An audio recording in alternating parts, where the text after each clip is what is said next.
you became a doctor here, which you'll explain to the people actually.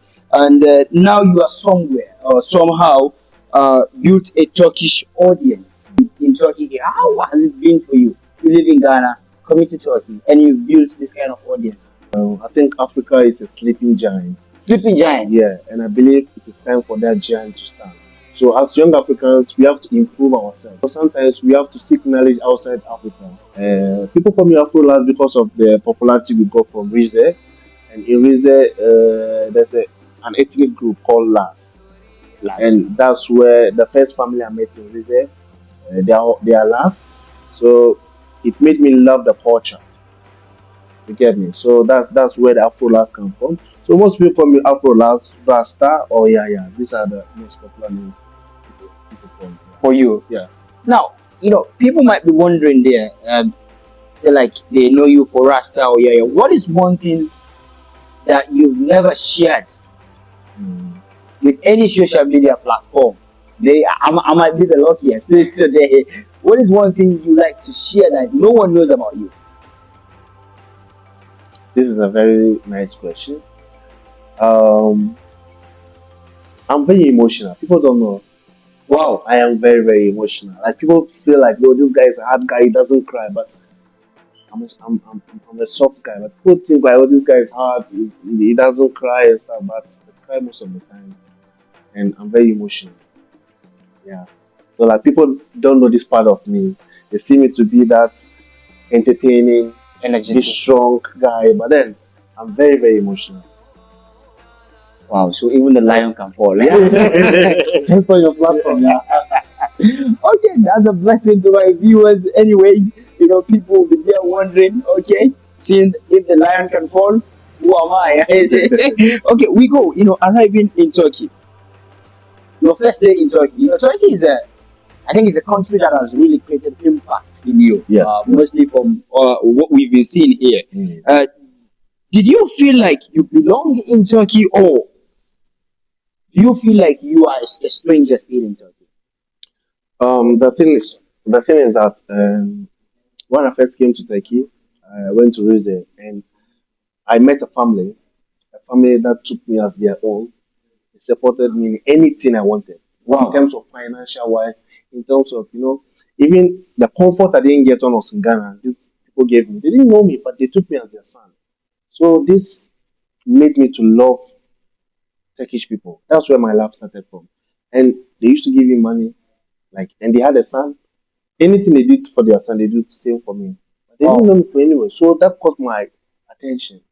Like, why is that these people, they are behaving very nice to me this way? You understand?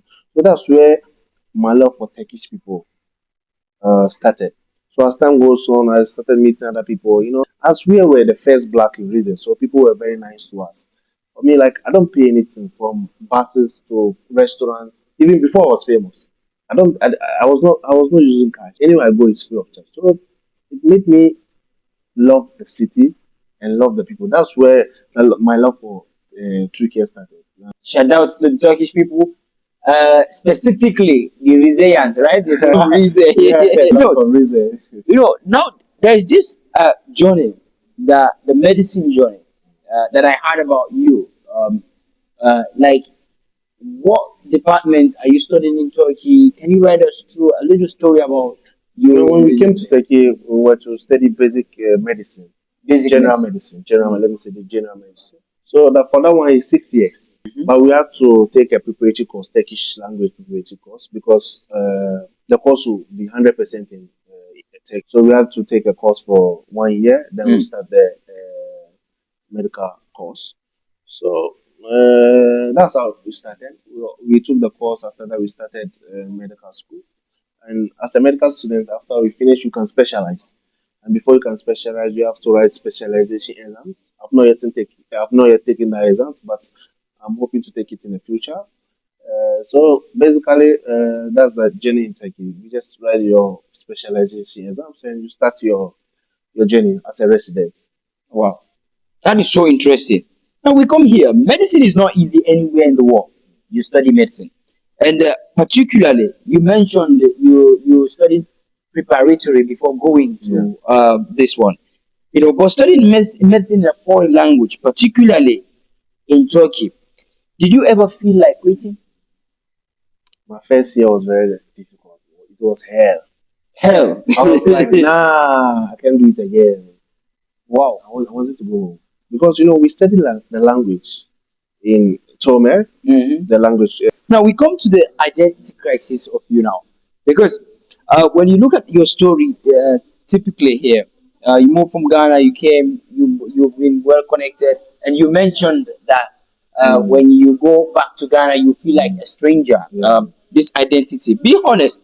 When you speak Turkish, joke or in normal way, do you still feel a full Ghanaian, or do you think you have been in Turkey as well? You are now half Turkish.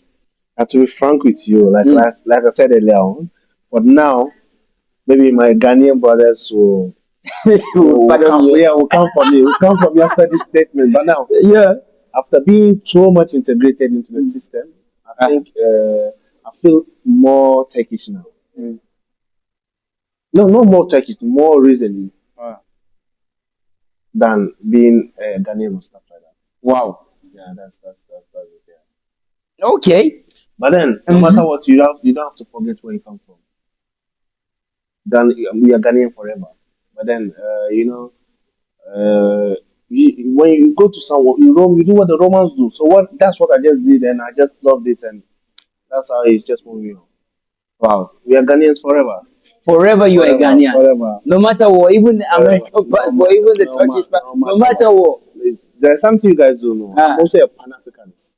Really? Yeah, I'm very shocked about it. yeah, I'm also a Pan Boy, Africanist. I see you dance Turkish songs and other stuff. You say you're Pan Africanist. That's on the other side Yeah. because I love the culture. That's Mm. why I try to practice the culture. But my African identity is always there. Wow. My African It's a is always different there. Yeah, face. yeah. Even I've been invited to Istanbul for an African diaspora forum as a main speaker. So we are going to talk about Africa and everything related to African diaspora. Because they saw that this guy, because I went to a program there and they saw my Pan Africanism. That's why how come they invited me. When I'm Mm. with my African guys, they saw that this guy he has a dream for Love. Africa. With the amount of Yeah, followers. no matter how crowded the following is, Mm. always flowing.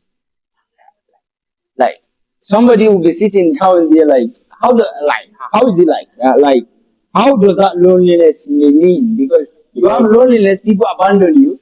You have loneliness in another way. How does that mean to what you? I'm trying to say is that Mm. you feel like people love you. Do you know why they love you? Because of something you give, or something you produce, or something you do. But apart from that, Mm. when we remove all those stars from there, Mm. the people that will stand by you is few. That's what I'm trying to say. Wow. You get the point I'm making. Let's say you're a footballer, it's because you play well. But after you get injured and they feel like, oh, this guy is not of use to the team again. Mm. No, nobody minds you again. That's the reality of life. Wow. So like fame is not really something I really wanted to get. Came naturally. It came naturally. You're on your own, on your you know that music, you're on your own. No one cares about you. For you, maybe the government cares about you, but for Africa, no. So No one cares. yeah, no, You build your story. yeah, You you build, build and when you get famous or something, then they come and claim claim it, you. claim it. Yeah. I love my continent. Well, you are really a smart man. Honestly, I'm reaching one point. We've already answered this question because I'm just going to jump in Okay. loneliness question, but you've already touched that place. Now we talk about the influence. You have influenced thousands of people. What responsibility do you feel carrying? Actually, when I started the social media thing, I was just doing it for fun. But Mm. then I realized that people really send me messages like Mm. from Ghana, from Nigeria, and even Turkish youth. Mm. They feel like I've been inspiring them. So sometimes when I receive this message, I'll be like, "Whoa!" So I've been inspiring people I don't even know. So that keeps me going. It gives me the drive to keep going. Sometimes I feel like I just stop.